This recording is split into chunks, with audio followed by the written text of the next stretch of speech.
action. We face those icy fucks. Looked right into their blue eyes.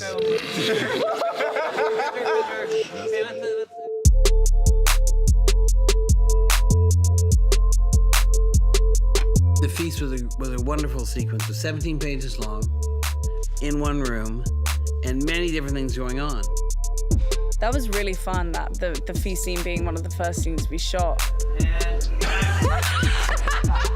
had a room full of cast, and it was like coming back to school on the first few days when everyone's just so hyper to be back.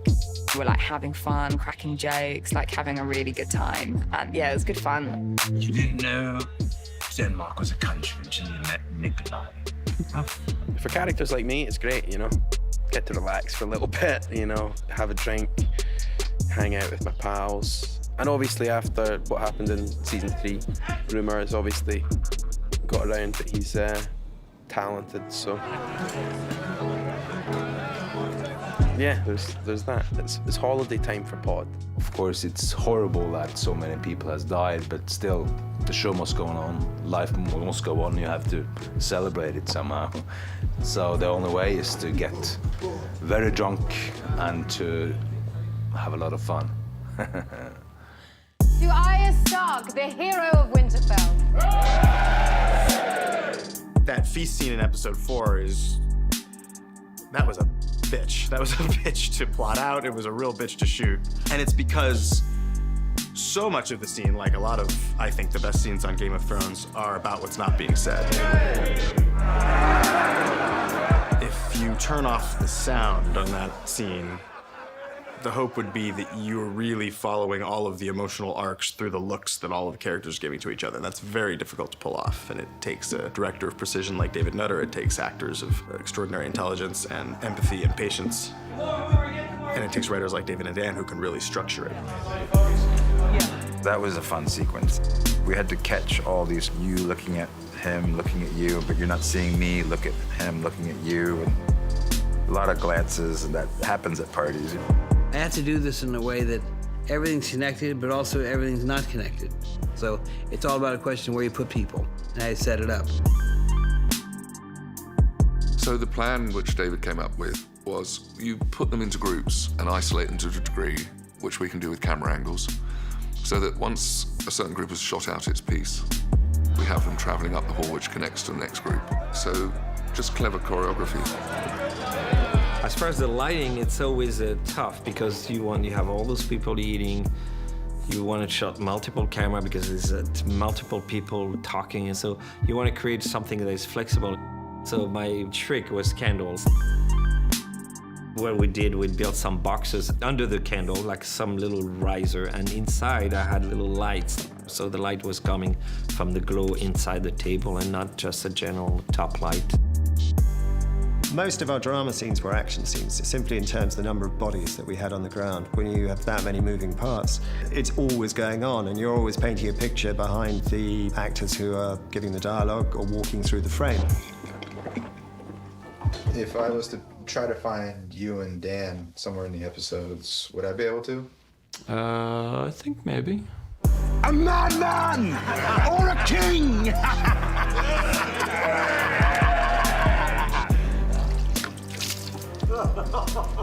Oh.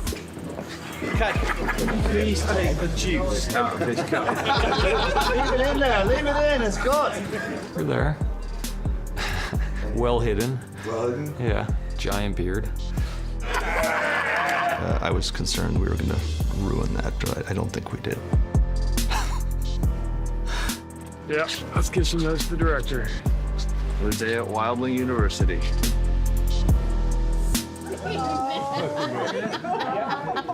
Sean? I'd smile, but my beard will pop up.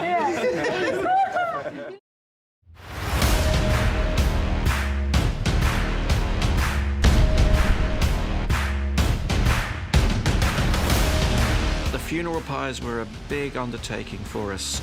They were wood construction over a metal frame, that being because Sam Conway, special effects, had to have burn rigs inside all of these pyres to be able to burn them at varying rates. the heroes lying down, we did a process of toughened glass and bulletproof plastic underneath. And then the hero would go in and put a torch underneath the actor, and then you'd see beneath them, you'd see the flames spread. There would be flame reacting around the sides of them, but not actually touching them. But because you're seeing the flame through glass, to all intents and purposes, you're seeing flame, which is really extraordinary. Once we'd finished with the real people in the funeral pyres, they were switched out by the props department for burning bodies, chicken wire bodies that were costumed, because we were actually setting fire to the funeral pyres for real. It was a huge burn in terms of fire. So we had fire support, medical support, and that was the classic, biggest, widest shot of Winterfell with the hugest effect in the front of it. What I remember is that it was incredibly hard to put out, which I did say it would be very difficult to put out. It gets very hot, and everyone has to move back because they feel the flames. I knew the shot was over when I saw Bran running past me. I was like, well, that's got to be over if Bran started to walk again.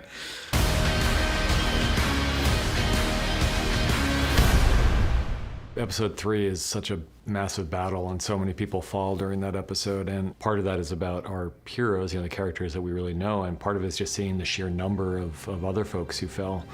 We've got real pyres that were built by our department, and then the VFX team extended them so you can see that there's actually thousands and thousands of fallen.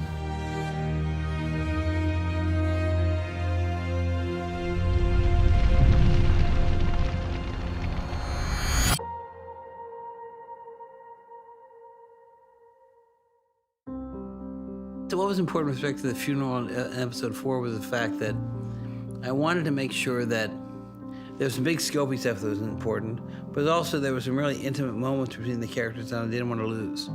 There was a moment in which Dany says goodbye to Jorah, where Sansa says goodbye to Theon. So I wanted to make sure that was really covered in the proper fashion. That was really hard.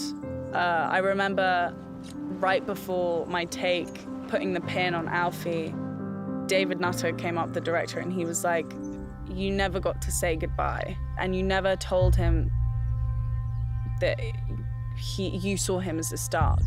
And then I was like bawling, because I'm thinking like, I will never properly get to say goodbye to Alfie as Theon. Like, that would be so crazy. It was something in which we all have situations in our life where people that die at the wrong time and things happen before you expect it to happen, where you say to yourself, I wish I had said this, I wish I had done that.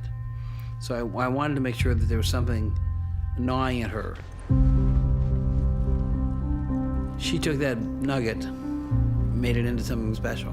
She's that great of an actress. She really did a tremendous job there with that. The emotion was easy to capture because the emotion was very real. These are people who've been working together, and some of them for 10 years.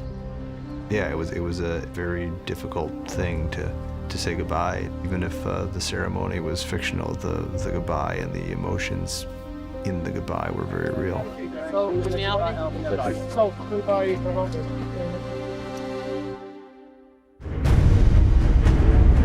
The new Scorpion this year is phenomenal. I think with Dave and Dan, they just want to scale everything up. Everything had to be better and bolder for this year. I was hoping to use the same one again, thinking, well, it was great last year. I mean, what could we possibly, what more could you want?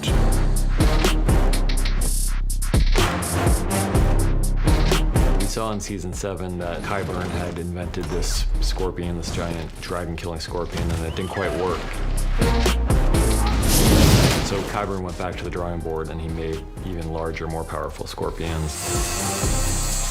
What we need to create this one is make it bigger, stronger, a bit more dynamic. It's 65% bigger than we did previously on season 7. Euron has added a few little touches for himself.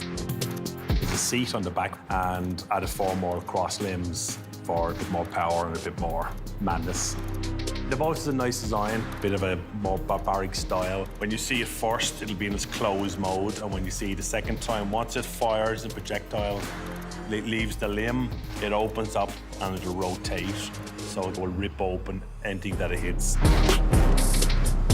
It's absolutely incredible work. The whole production this season is just amazing, what they've been creating for us actors. You really feel that you're part of the biggest show in the world when you're sitting on a scorpion and everything is just going around.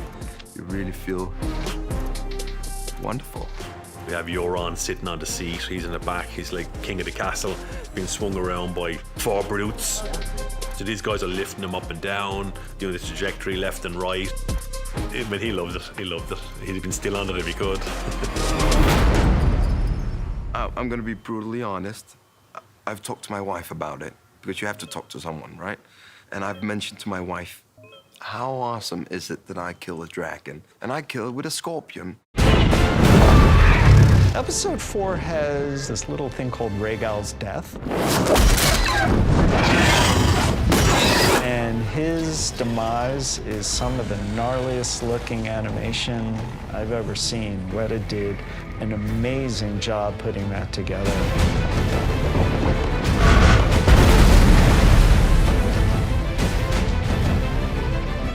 In the end, we have a couple of shots of the destruction of Dany's ships.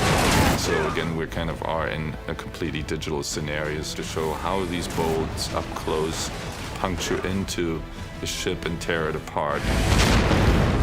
And the last shot is a very special one. It's one of Tyrion having this long shot running across the deck.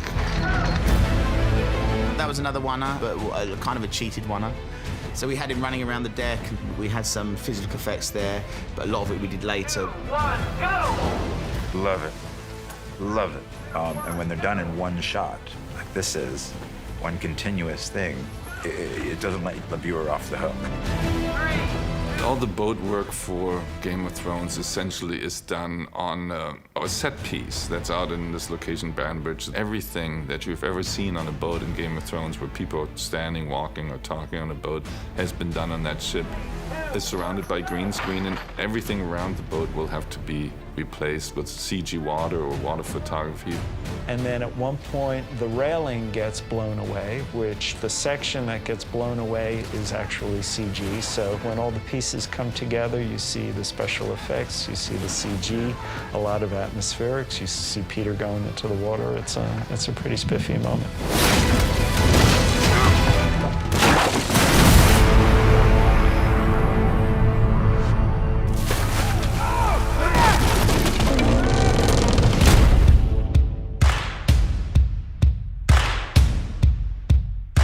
King's Landing, City Wall and Gates. We sort of saw this as a sort of fortification around the whole of King's Landing.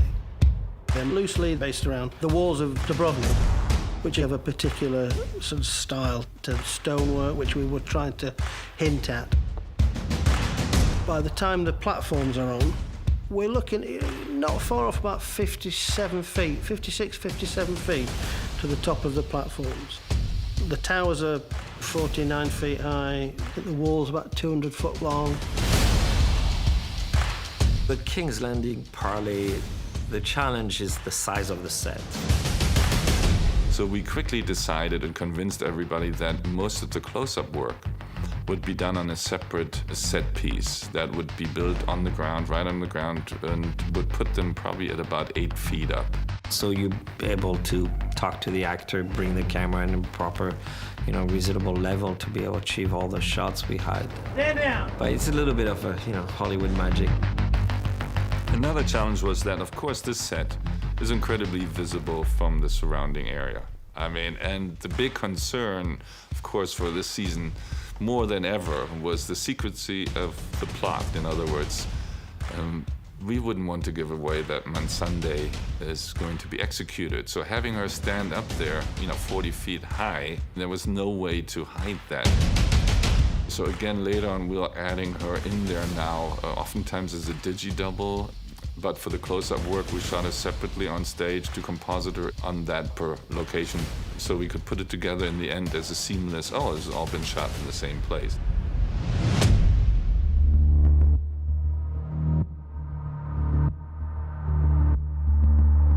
When I read that, it made sense to me immediately. I was like, why is she ever going to do something when someone tells her to do it? She's not going to go, okay. She's going to think, fuck you. Also, it's, you know, Dany's best friend, so she's like, fuck you too. She's fun at parties, that's all I can say.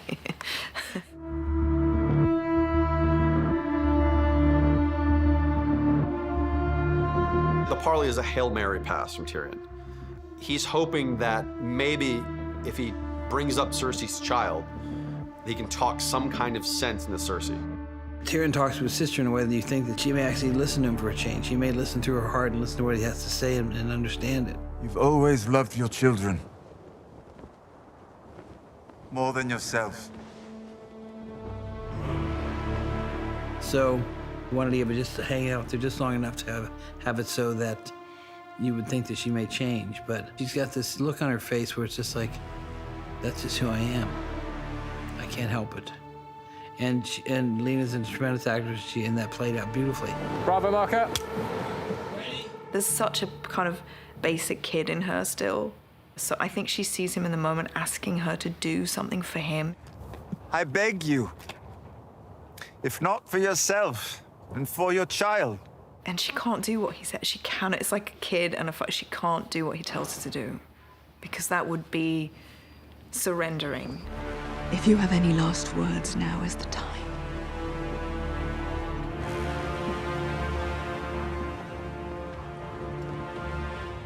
To play that despair, but that also that fight and finding that duality in that moment, it was quite challenging. But David Nutter, who's, you know, wonderful, was really great and supportive and was really good at helping support me in that scene. It's sad. It's a sad moment for her because she's to have liberation and then have it just taken from you. It's heartbreaking. Dracarys!